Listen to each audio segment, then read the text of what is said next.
All right, welcome to this month's Inside Signature. For those of you who don't know, I am Director of Education, David Zobel, and I'm so glad to see all of you here in person and glad to imagine all of you at home or at work, wherever you might be joining us online. For those of you who are new to this program, who have never been before, it's a pretty simple format. After I get through some announcements, introductions, we will have a conversation together. I'll ask our three guests some questions, and if at any point you have a question here in person, just raise your hand good and high and we'll take it. If you are watching online, feel free to throw a question in the chat and James will throw it to us at an appropriate moment. A couple announcements on things that are coming up here at Signature or that are happening now that we'd like you to know about before we jump into the program. If you've not yet seen our latest cabaret, Both Side Now, it plays through November 13th. Come get a ticket. I haven't seen it yet, but I hear it's a great time. Into the Woods opens next week. So get your tickets. We're very excited about this production. I am delighted by everything I'm hearing about it and cannot wait to see it myself. Also coming up, we still got a bit till this happens, but Which Way to the Stage, directed by Ethan, will be opening on December 6th. And there is no Inside Signature in December. We'll be taking the month of December off. We'll be resuming in January 5th. And our guest will be Jake Lowenthal, who will be playing the baker in Into the Woods. So you've seen him in a couple of shows over the last year, and I'm very excited to get to sit down and chat with him and get to know him better. So we have with us three guests today. We have two here in person, and we have one joining us from New York, and through the magic of technology. I'm going to let them introduce themselves. I'd like each of you, if you could tell us your name and what your job title here is at Signature. We'll start with George, move to Ethan, and then to Anika. Go for it. Sure. Well, hi everyone. So good to see you. My name is Jorge Acevedo. I am the casting director and manager of artistic programs here at Signature. Hi everyone, I'm Ethan Hurd. I'm the Associate Artistic Director, and actually we're both co-chairs Oh my God! of the Anti-Racism and Equity Working Group. I always forget. Yes. Anika. Hi everybody, I'm Anika Chapin. I'm the Director of Artistic Development.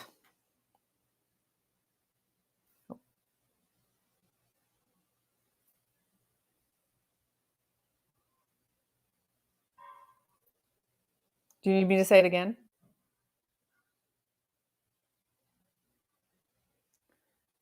Oh, David, unfortunately, I've lost you. I can't hear you. If you could unmute your Zoom, Anika. That'll solve It's this new program called ZO. In her defense, she's having to manage two programs at the same time because of the stream. So, thank you. I'm sure everybody there is shocked that I am not in a tech job because I'm so savvy. But I am Anika Chapin, the Director of Artistic Development.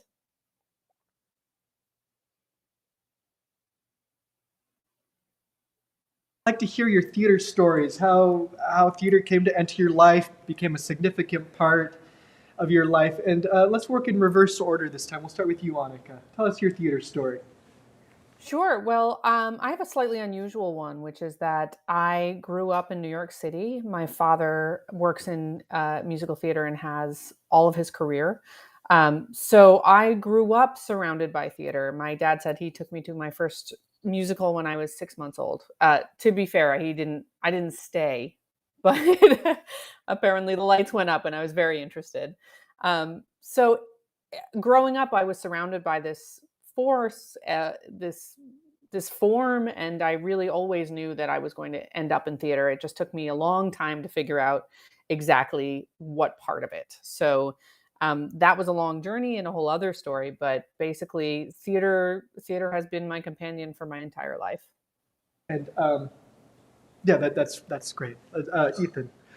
Yeah, I grew up here in Washington, D.C., or nearby, and was one of those kids who would dance in the living room to the Nutcracker. And my parents gave me a basement theater, which was a curtain and a light, when I was 10. And I was a pretty strong singer. I took piano, and I was in musicals and operas and took dance class from a young age. So it was just what I loved to do. It's where I felt happiest. And I got a little teased for it, in middle school for being that boy soprano who liked to sing at the top of his lungs. But eventually I found my way, and was very grateful to places like Signature in the DC area that were just so vibrant and so inviting. And it's great to be back.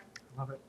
George. I grew up in this area as well. I actually grew up like 5 minutes down the road here in Arlington. I'm an Arlington kid. I did all the school plays, elementary, middle, and high school. And it was just something that I always loved. But I knew that like acting was not it for me. And I remember when I was a freshman, I actually came on the tour that for the Signature in the Schools tours and saw the show and had the conversations and just like deepened my knowledge of theater. And so I went to school for arts administration, and kind of focused on that administrative side of the things. And then I had some internships all around town and in New York and found myself here. I love I'm very it. thankful for that. I love it. And did either of you have theaterly or artistically oriented families like Anika did, or are you the first one? My dad got really into it. He studied in England for a couple of years and started going to see the Royal Shakespeare Company and the National Theatre. So by the time when they took me to my first Broadway musical, which was crazy for you, I was like 10-ish, they could see that I loved it, and so they took me to more stuff. I love it. Yeah. My parents didn't get it. They're like, two immigrant parents that come here to work very hard and raise a future for us. And they were like, why don't you go into HVAC? And I said, no. They were like, find a sturdy job. And I said, theater. So they just like, when I told them I was going to major in arts administration, they were like, huh? So, but they always supported me and let me do whatever I wanted. And I reassured them that it was worthwhile. I love it. Yeah. I love it. And Ethan, you brought up Crazy for You. I'm curious from all three of you, like what were the shows that you remember that having an impact watching growing up? What are the shows that led you towards saying, I think this is what I want to work in and on? Whoever wants to answer first this time can speak up. Well, For me, I would say Into the Woods was actually a very early one for me. I would go, I saw it a few times. Dad would bring us instead of bringing us to the park, which made my mom very angry. But that was something that made me realize what this form could be. And then as I got older, I would go through different shows that I would be madly in love with, and I would listen to the album on the way to school and on the way home. I would say there were several along that route that taught me various things about musical theater that I deeply loved. But Assassins is one that I really fell in love with in high school. And that was something that I think just deepened my understanding of what musicals could do in such a real way, and how relevant they can be to contemporary issues, to politics, to things that are very real in our life. It wasn't just that musicals are these, delightful entertainments, that they are living, breathing commentaries on our world. So I would say that, but also it's funny, The Music Man has a very soft spot in my heart because there was a moment in my life where I thought maybe musicals are just something I know very well. They're not something I love and I should give it a break. And then I was walking outside the theater where the revival of Music Man was happening, and I heard the music coming through the door of the theater while I was on the street. And I just had this moment of like, nope, this is it for me forever. Yep. So that one always a little bit, has a special place in my heart for reminding me that this was my path. Cool. Thank you. I'll give a couple shout outs. I mean, I don't know if you've heard of Washington Revels, Christmas Revels, but I did 7 seasons of that. I think it still happens at Lisner Auditorium. It happens around the country, but it's a winter solstice holiday show that usually features an adult chorus, a teen chorus, a children's chorus, dancers, and then specialty performers. So each season there's a different culture kind of being celebrated and explored. So I did a Russian one, a Finnish one, an African-American, gospel one. And that community of theater makers and singers meant so much to me. And I feel like I'm still trying to recreate with each show I direct, like that feeling of belonging and just intergenerational kind of family. So that was really important to me. Seeing my first Sondheims, both at Signature and at the Kennedy Center, when the Kennedy Center did the Sondheim Festival, was huge. I was a senior in high school and saw all of those Sondheims, really seminal experience. And then, just good old classic musicals. I just saw the Guys and Dolls at the Kennedy Center and was brought back to sort of memorizing that album. Yeah. And just knowing every in and out of it. And I did Guys and Dolls a couple times growing up, so some important shows for I love sure. it. Yeah. George. I was a big Wicked fan. Yeah. Came out 2003, so I loved it. Defying Gravity all the way.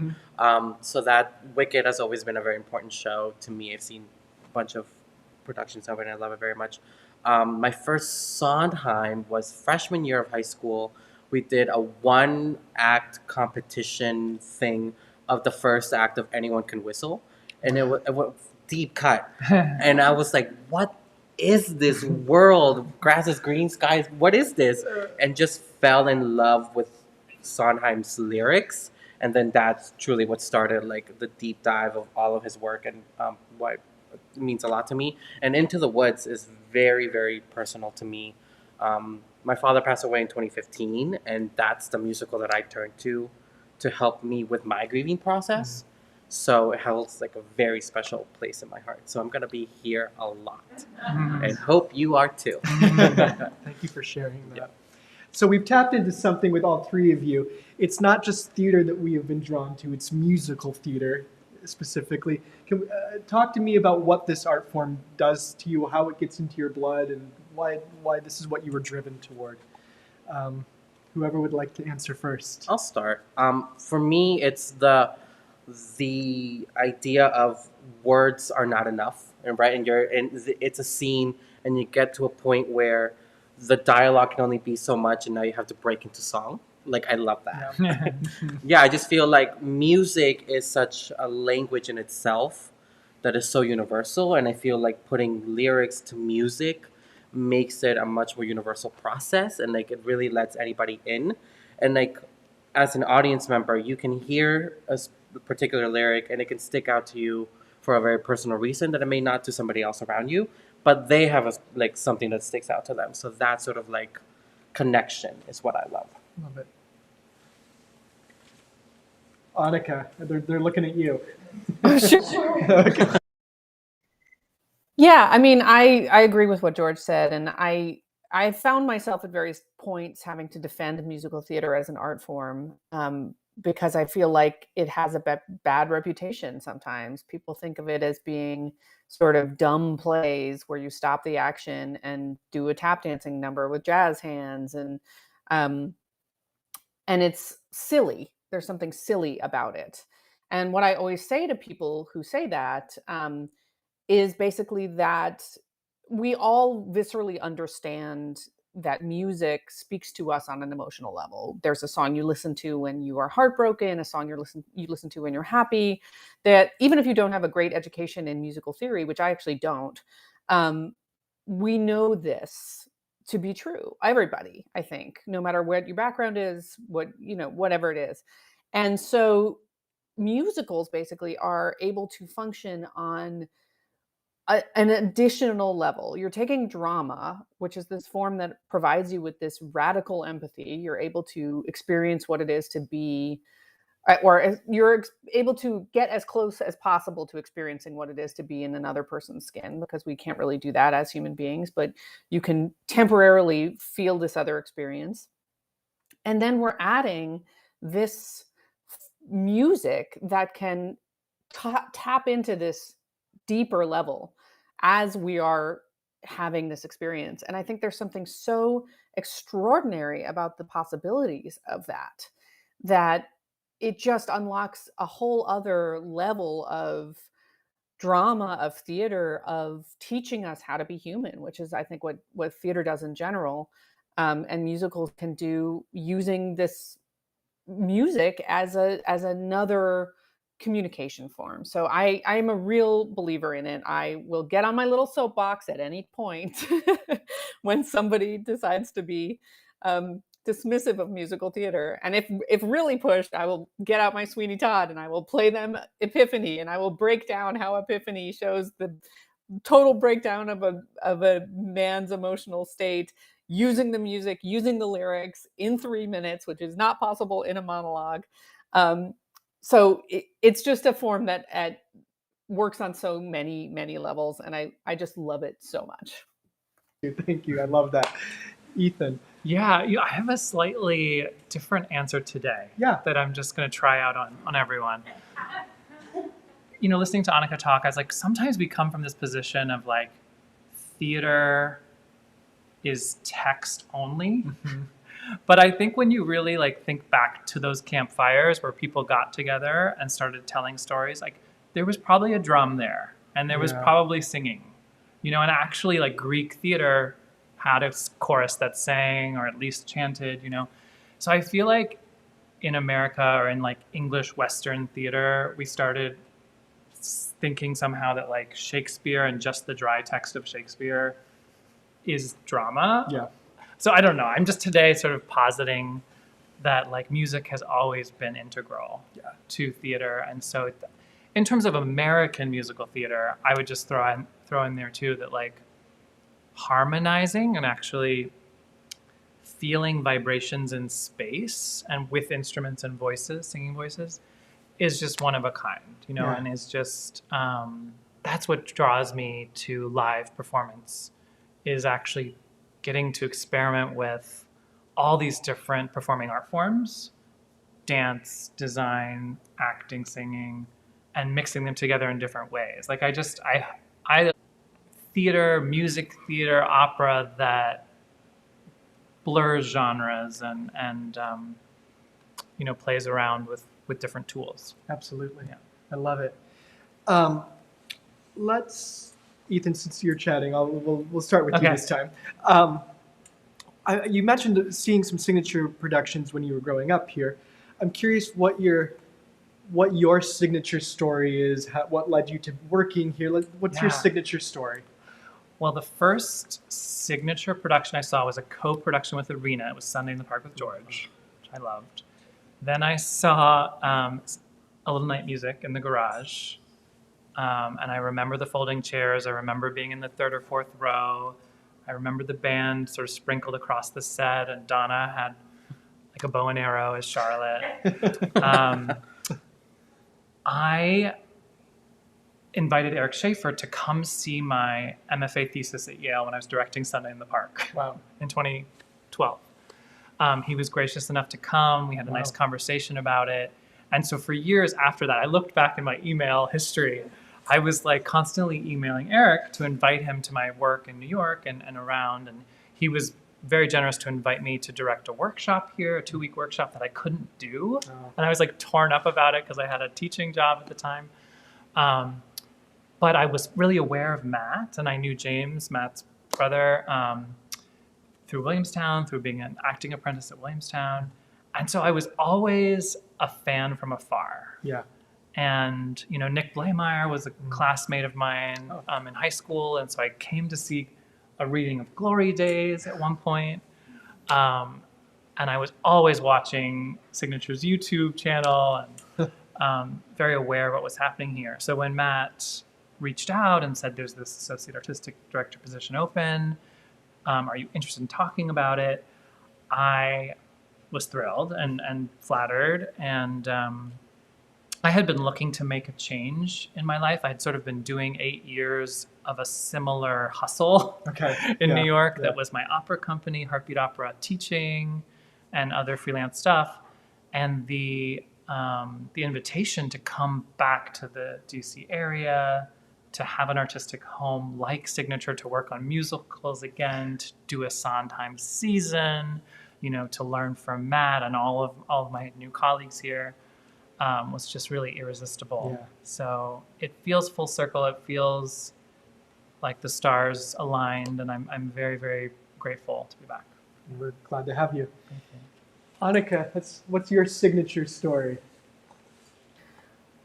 Well, I have been a fan of Signature for a long time. I saw Allegro in the garage. That was my first experience with Signature. But also, as I was working in new musical development and literary management, I found that this curious thing would happen, which is that I would go to see a reading of something and I would think, this piece is so exciting. I love this piece. It's not right for the theater that I'm working in right now, but I bet Signature is going to do it. And Signature would do it.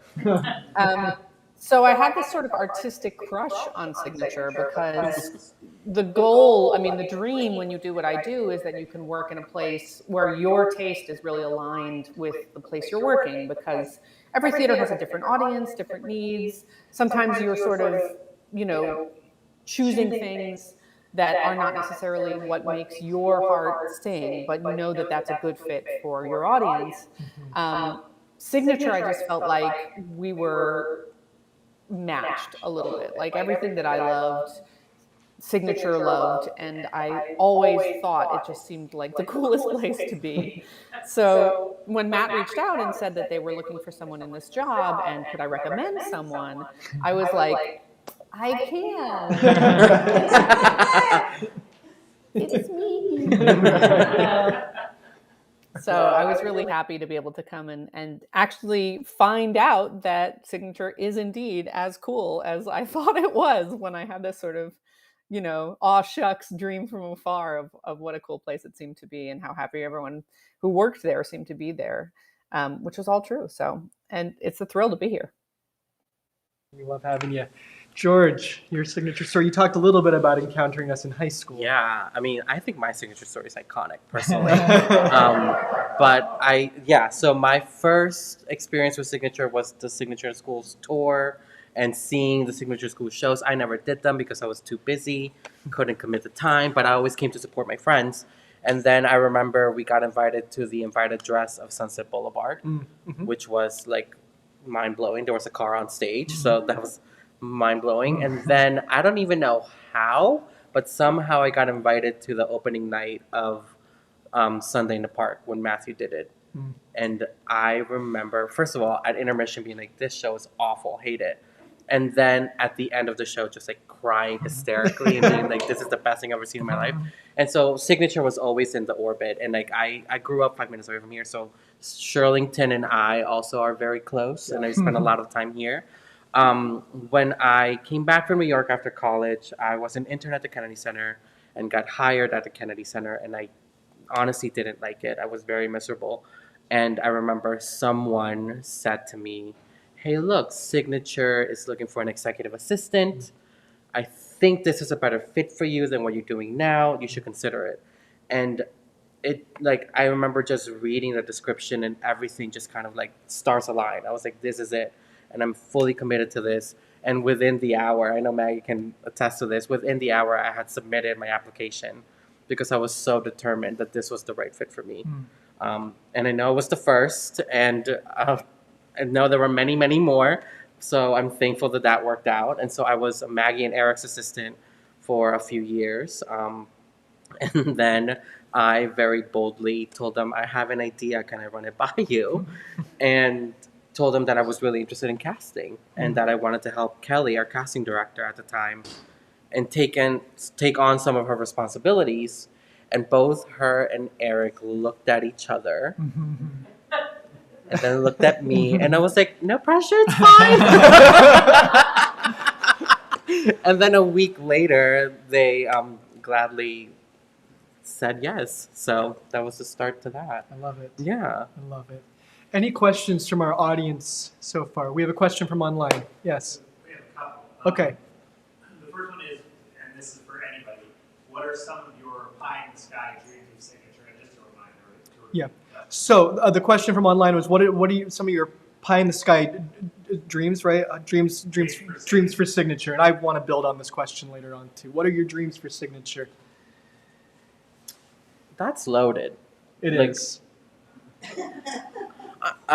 Well, I mean, I think we're on the right path. I think I am very proud of where Signature is now and the changes that we have made to make it a much more equitable space. And the big thing that we always talk about in our first days of rehearsals with all of our artists and all of the new folks coming in is that we really want it to be a safe and welcoming environment for everyone. So just making sure that that's clear across the board for both our visiting artists as well as our audiences, I think is my big dream, and just fine tuning that. That's great. Thank you. I think sitting with you today, I'm like, I really want to reach young people Yeah.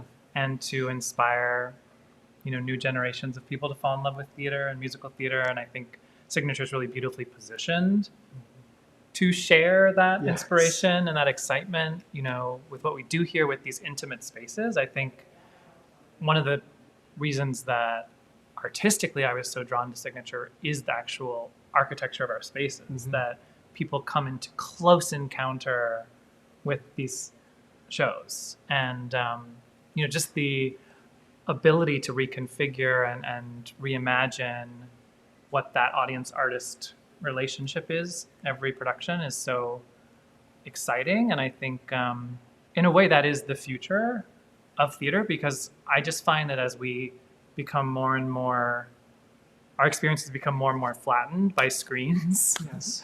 The value of being in three-dimensional space with each other is more and more important, and more exciting. I think it's what distinguishes theater from film and TV. So as opposed to putting theater in prosceniums where you don't have dimensionality, with the experience, I think Signature has that uniqueness. Yeah, I totally agree. Totally agree.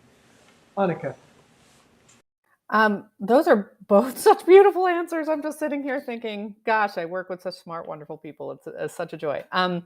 What I would say is yes to both of that. And also, two of my dreams for the future of Signature, I think, are already going to be coming true.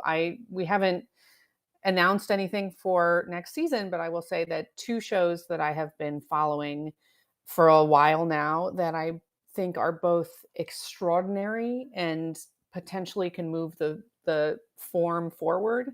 I feel like I've been saying the word form a lot in the past hour. Apologies.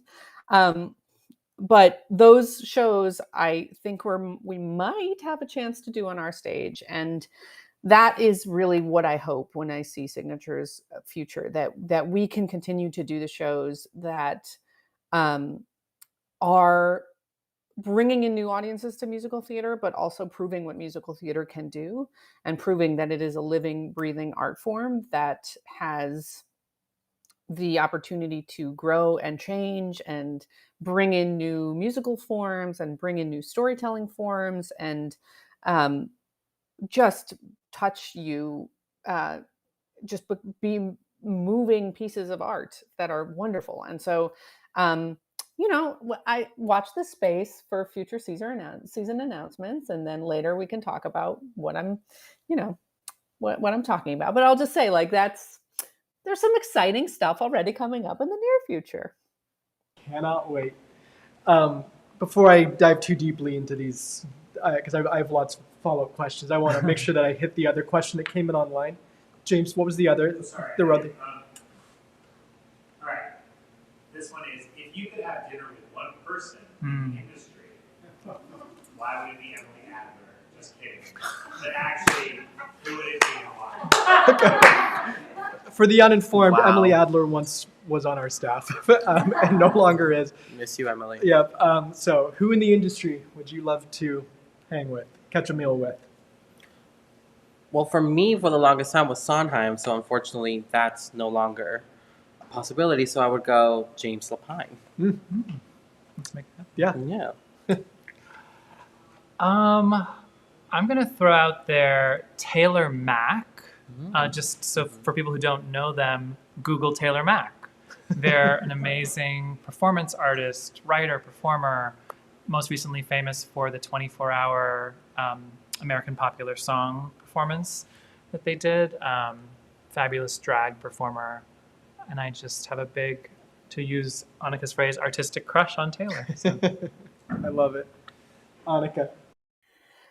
That's so funny. I was thinking of saying Machine Dazzle, who is the costume and makeup designer for Taylor Mac. So, um, but since that's Taylor Mac adjacent, I'm going to say Heather Christian, because Heather Christian is a really wonderful composer, and I've seen a few of her pieces recently, and it's that very exciting thing when you see something new and you go, wow, I did not even know that this music could exist in this art form. So I'm fascinated by her, and I just to overuse artistic crush, I'll say that's my artistic crush right now. So, and I would have said Sondheim also, except for realistically, I couldn't have had dinner with Sondheim because I would have been just like sitting there with like deer in the headlights eyes the entire time, throwing up internally. So I think it would have been a very unsuccessful dinner for both of us.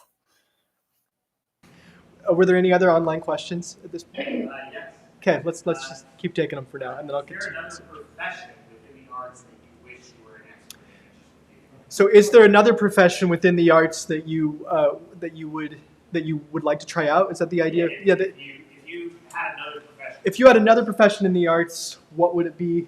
You could have your druthers. You had the talents requisite, and so on. I'd say like fashion designer. Okay. That would be fun. Okay. Love it. I'm going to say set designer today. Scenic designer. I love it. Yeah. Okay. You said a magical thing, which is that if we had the requisite skills. Oh, wait, I can't hear you. Sorry. Go ahead. Added that to the question, but Okay. but go for it. Yeah. Then I'll give two answers. The first one is, if George is going to be a fashion designer, I'm going to be a museum curator about fashion history. That's like a realistic one I could potentially do in my life. The one I couldn't do right now, but if I had a magical genie power to give myself some skill that I do not have right now, I would have a beautiful operatic voice, because I have this weird, I know in my soul, even though this makes no sense, that if I had a voice, I would be a really wonderful translator of storytelling via my voice. Now, that is a dumb thing to say when you lack the key part of what would make that possible, but I can't explain it. I just feel that I would be a great opera singer if I could sing opera. Spiritually, I get it. Like, I mean, Details. yeah, I get it. I get it. James, any other questions online before I pivot? Yes. Would you support, so this person says, I've attended workshops with John Kaufleisch, Sig's resident music director. Would you support more workshops with him in regards to the music or an entire Sondheim series if feasible? Or please ask I'll Matt. take this one. Okay. So I'll take this one. So the question was, I've been to other music workshops here at Signature led by John Kaufleisch, our resident music director. Would you do more of them? The question is, the answer is absolutely. I get him to teach for us as often as I find reason to. So keep your eye out. We're going to plug him in more. Good. Any other questions from online, James? No? Okay, Judith, you had a question. Yeah, this is a question for Anika. I'd be interested in you talking about, with your title of Director of Artistic Development, what the major components are of that. I was very familiar from the years when Joe Calarco was here as the Director of New Works, in all the various things he did. I don't know whether you're essentially doing that, but with a different title, or what are the components and how does it differ from what Joe did as the Director of New Works? Great. So for our friends at home, including Anika, the question was, previously Signature had a position for a Director of New Works, Anika, and now it's Director of Artistic Development.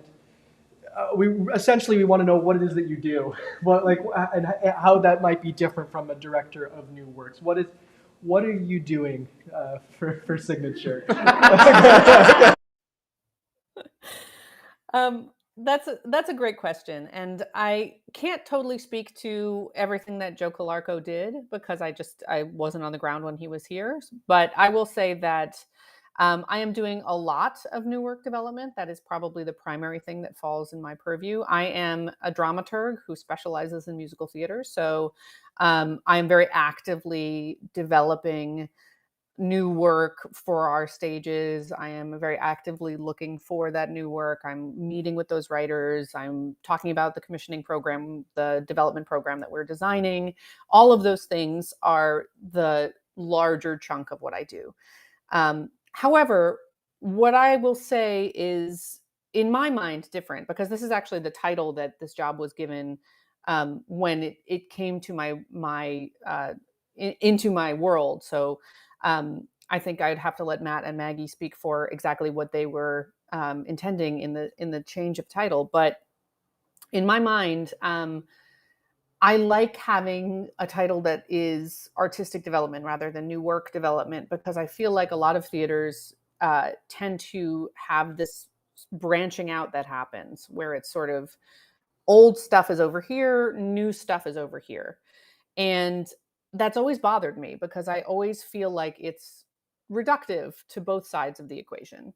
I think that it's important to remember that everything that is a classic now that is in a theatrical canon was once new work, that often it was once challenging. It was once something unusual and new that people had to be convinced to see. And there's this sort of amnesia that happens over time where people will know something. So they'll think of it as conservative. They'll think of it as safe. They'll think of it as something that is just entertainment, and it's funny because it happens with shows that are none of those things, like, Carousel. It'll be like, oh, Carousel. I love Carousel. What a great entertaining show. Do more shows like Carousel. And I'm like, Carousel is a very challenging show. So it bothers me when the older stuff is sort of considered safe and conservative, but it also feels like it's doing a disservice to new work when you're saying that new work is in its own category separate from the older work, because the new work is what's going to be the canonical American theater of the future. And there's so much communication happening between the shows that are being written now and the shows that were written then. I mean, Hamilton owes its existence to many, many, many, many shows that came before it. The DNA of Hamilton is full of Rodgers and Hammerstein and Stephen Sondheim and all of that. So, to me, when you're talking about someone who is in my job, ideally, what you're talking about is not just this kind of separate section of work, which is new work. What you're talking about is the great American theater that is being written now. So it is new work, but it is not separate from old work, really, in any way except for time and except for the porousness and malleability of what the form can be as you move it forward. So I like that it has that sort of continuation from the work of the past to the work of the present and the work of the future, because I think they should be all in communication with each other. And I love it when you can make a season and you can say, look, we have The Music Man, which is a story about a stranger coming to town and changing his community that he's in for these reasons. And then you have this new work, which is about a kid walking across America. This is a specific example at my last theater, that is about a stranger coming to town and changing the people that he meets along the way. Like, there is so much that these two pieces can do for each other if you're programming them in the same season, that it is a great gift to an audience to be able to say, hey, like, let's talk about how that piece of art and this piece of art are talking about the same very human things. So I think that's not exactly what you were looking for. I'm doing other stuff also. But that's how I see the title. Anika, one of maybe for the lay people in the audience, there's a couple of things I wonder if you could flesh out in terms of what you mean by developing a new work. Like, what is your role in that? Like, defining dramaturg, literary manager. This is all a fuzzy world for even people working within the industry. Can you define your terms for us? Yes, absolutely. Even though it's so funny because I've been asked to define dramaturg a million times, and every time I'm asked, I go, "Oh, I should have a better answer." It's a very tricky thing to describe, and I joke that if you ask 5 dramaturgs what a dramaturg is, you'll get 8 answers. Um, I specifically, sometimes dramaturgs are researchers.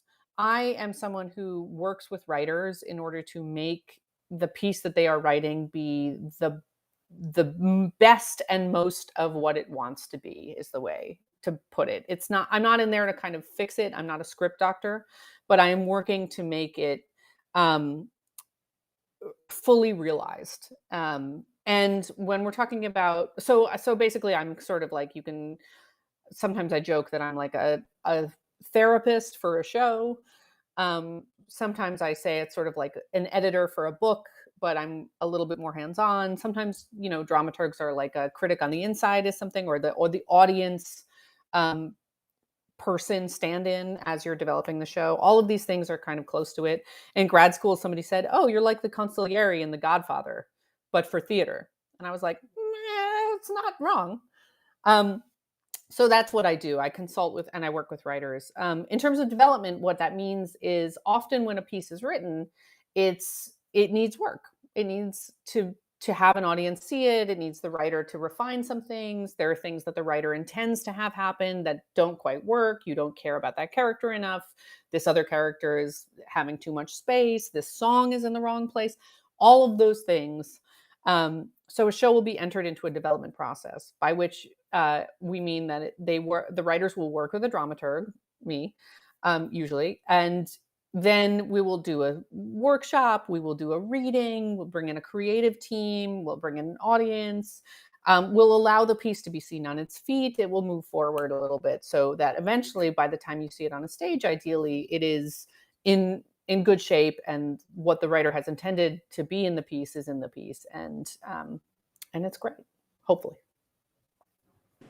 Any other questions from our audience? Yes, please. Being one of the lay people in the audience, I would like to hear the others who say what the duties are associated with their understanding. Great. So for everybody, we'd like to hear what each of you do here at Signature as well. Let's start with George and then move down. Yeah, so my main thing is casting. So as a casting director for Signature, so it starts at the top of the season. Matt and our production manager, general manager, come to me and say, "This is the slate of shows that we're gonna do. This is how many people are gonna be in the cast. These are the number of understudies. These are the number of people that are gonna be from out of town." So they give me all of this information, and from that, I create breakdowns of characters for each character in the show, for each show. And I basically go to Actors Equity, our union, and say, "I want to do open calls for our upcoming season. These are the shows. This is the slate. These are the timelines, blah, blah, blah, all this information." So then I do all of the open calls. We have the Equity Principal audition, the Equity Chorus call, and then Signature has a very specific non-union open call to meet the local talent. So go through all of that. Lately, it's been tapes, so I've been watching a bunch of tapes. Last year when we did it, we got about 1,800 tapes. This year was about 1,300 tapes that I watched by myself, so that was fun. And then from that, I create lists for each specific show. So I would go to Ethan and say, "What's your vision for Pacific Overtures? What are you looking for?" From there, we kind of brainstorm, and I put together a list for each character, and then we hold auditions. So we do a first round, usually a tape round now, self-tapes, and then from there we do an in-person callback. We try to make some decisions from there, and then we see what's still missing. We're going out of town for some of the tracks in Pacific Overture, so talking to our New York casting agents and setting up calls there and having those auditions.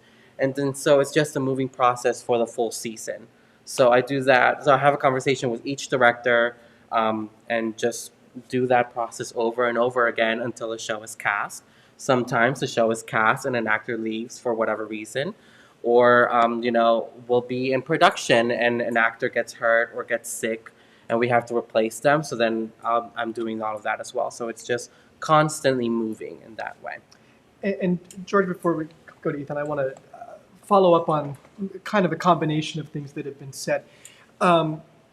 you came into casting right as the casting world was going through some pretty big changes. Yes. Pandemic induced the calls for greater anti-racism and Yes. equity efforts. How do you see casting changing in response to these things, and how would you like to see it continue to evolve? Yeah. I have been with Signature's anti-racism group from the very beginning, back in 2019, I think. And at that point, it was just a very enthusiastic group of staff members saying, "We want to do this work. Now what?" So once the events happened in 2020 with George Floyd, we got very serious about that work. And I, with Ethan, co-chairs. Emily Adler, who's watching, was my past co-chair as well. Hi, Emily. And so we became a fully organized group, working group. 17 staff members. We have 2 co-chairs, a vice chair, and a secretary. We meet monthly. The leadership meets weekly. And we have had many, many initiatives here at Signature that I'm very proud of.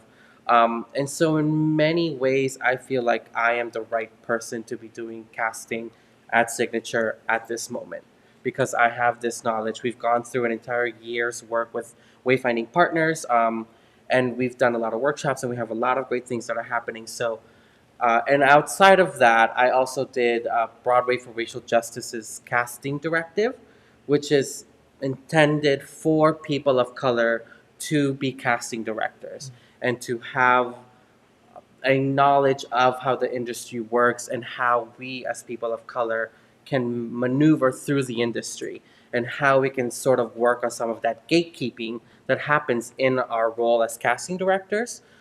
So having all of that knowledge is now what I'm bringing to the table at Signature.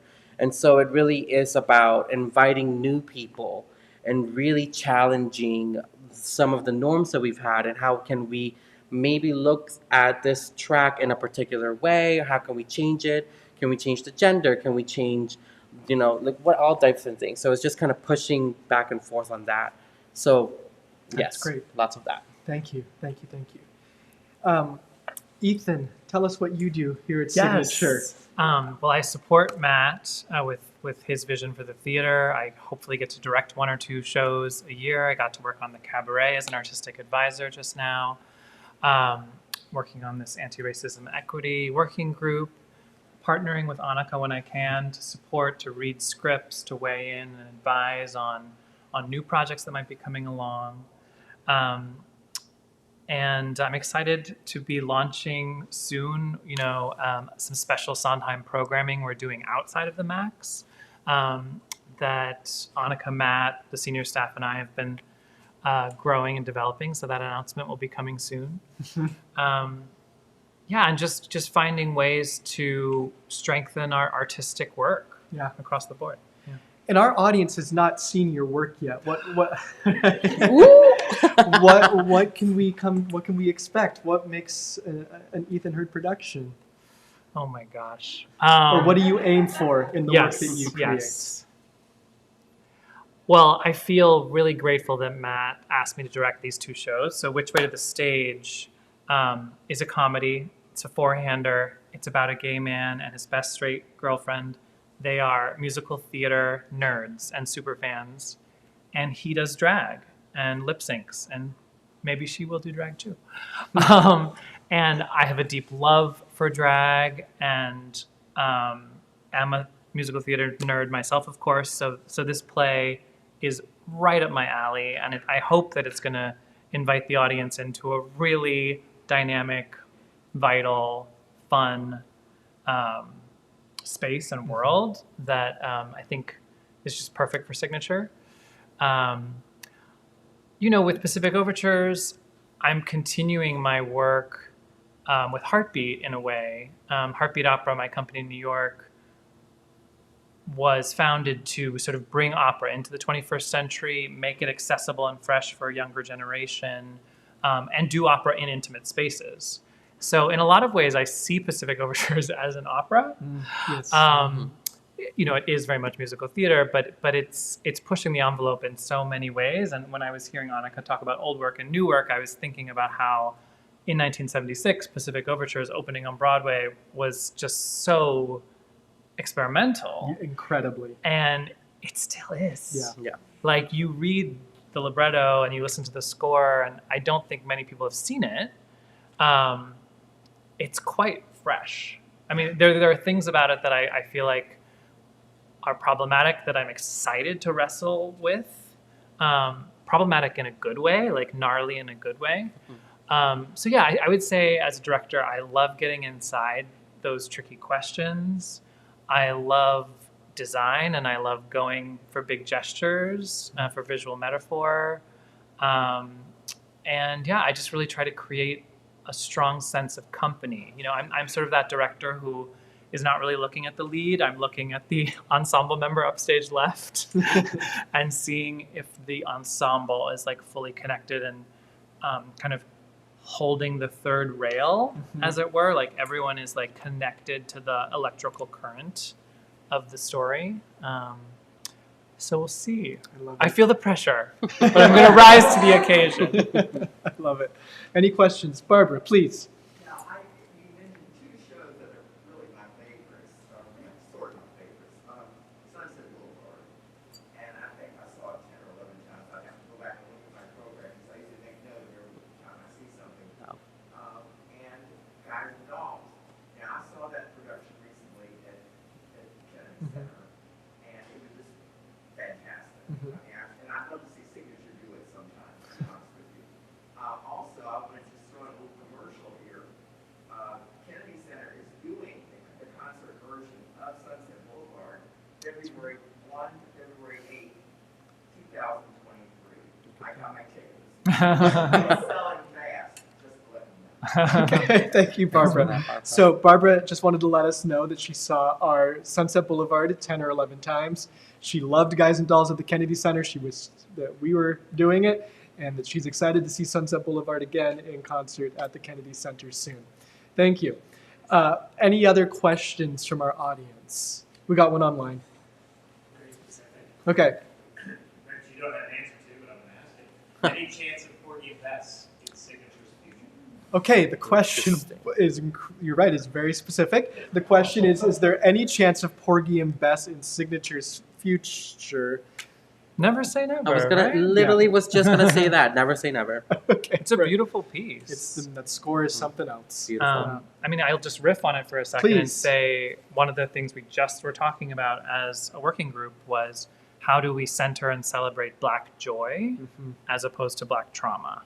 And I would say Gershwin's Porgy and Bess is very much coming out of a traumatized community, that story, in terms of drug use and poverty.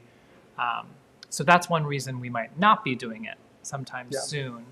Also that it's white writers writing about a Black The Black experience. experience, yeah. Right. So. Right. But never say never. Any other questions from online, James, while we're stopped? No. All right. We only have a few minutes left. We started off near the beginning kind of geeking out over shows that got us hooked early on. What are the shows you're geeking out these days? Give us shows to look into. Anybody, whoever wants to pipe up first. I'm Akimbo because I'm such a Janine Tesori fan, so I can't wait to see it. Great. Love it. We've heard really great things about Titanic in New York, which is off Broadway right now, That which artwork is apparently one of the greatest things that's playing in New York right now. We've heard that like 3 or 4 times, so I'm excited to check that out. I love it. Yeah, Kimberly Akimbo is really wonderful. I saw it at the Atlantic, and I am very happy that it's coming to the Broadway. As always, I mean, I'm inundated with new stuff. So there's like 3 or 4 shows that are just playing in my head at any given time that will mean nothing to you right now because they have not made it onto a stage yet. But when they will, it'll be exciting. But I will say I saw the City Center Parade on Monday. So I've kind of gone back into that show, and that extraordinary score has just been playing in my head ever since I saw it. So that's the one that's bopping around there right now. Before I move into the final question, last chance for any questions from anybody here or at home. Okay. So earlier, Ethan brought up like the future of theater maybe needing to be more intimate and immediately engaging. Uh, I want to hear from all of us in these closing minutes. Every time something happens in the world, a recession or a pandemic, or somebody turns some lights off, and I feel like there's always a think piece out there about will theater survive? What the first off the question, will it survive? And if it does, what will it take for it to survive? How will this art form persist? I think it will. Yeah. Yeah, I think a need for community, a need for a shared experience is never going to go away, no matter what. So I feel like that is what's holding theater going, because I think that everybody that loves this art form loves it because of coming into a room and having a moment together and experiencing a story together. So I think that's going to live on. I do too. I think it will take a lot of innovation and creativity in all aspects, in terms of staffing and how to invite an audience into a space, how to make that easier. You know, I think we've all had horrible ticket buying experiences, right, where it takes like too long to buy a ticket. 70 screens later. Yeah, like how do we make it attractive and easy? As easy as watching a Netflix show. Maybe. I mean, sometimes the difficulty of it is good because then you are invested in going. But in terms of getting new audiences, we need to make it available and accessible. You know, I think theater may change what it looks like and feels like, may evolve. You know, I'm super excited by immersive performances, things that are in unusual spaces. You know, the American regional theater will likely evolve. You know, it won't be what it has always been. So I think it's an exciting time to keep reinventing, keep questioning what works and what is truly inclusive and truly speaking to the here and now. Also, I think sometimes theater is so escapist, and I think escapism is valuable sometimes. But sometimes it needs to speak to the moment and to the community here and now, and becomes more valuable when it does that. Absolutely. Yeah, thank you. Anika. Well, it won't surprise you to say that I also think that theater will survive. You know, there was a study done that said that people in an audience have their heartbeats sync up.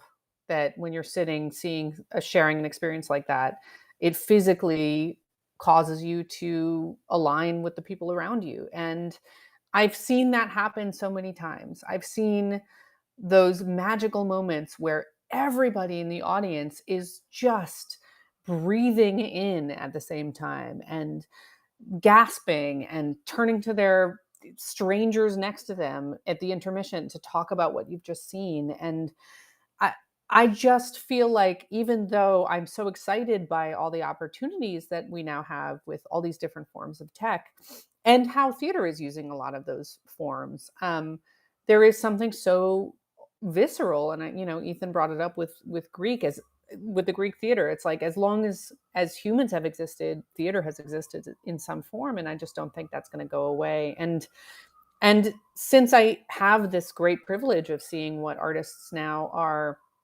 writing about, you know, artists are so special, and whatever they do, whatever happens in the world, artists are taking it, processing it, and creating something that allows us to interact with it differently. And I don't think that they're ever going to stop doing that. So I think that we're going to see a different way of interacting with people. I think we're going to see different forms. I'm seeing a lot of first person narration. I'm seeing a lot of like writers putting themselves in their work, like actively writing with this stuff. I'm seeing some like podcasts. I mean, there's all sorts of stuff, and the form only gets bigger and more complicated.